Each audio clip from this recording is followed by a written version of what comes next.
I'm Mary and I work on the PCU 3B unit, and I'm here to talk to you about vaccines. The COVID vaccine is very important to our community and our patients.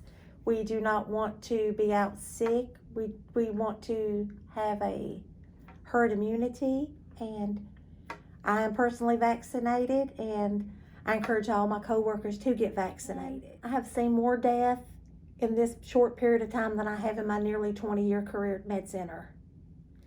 COVID, it dramatically affects people. Some people don't have seemingly any infection and no symptoms, and some people just go bad quickly. They require lots of oxygen, they're isolated from their family and friends, and we're generally only allowing a visit if it's toward end of life. You know, and that's just an awful way to be. I feel it's very important to have a vaccinated workforce here at Med Center Health so that we can be here safe and healthy to take care of our sick population of our community.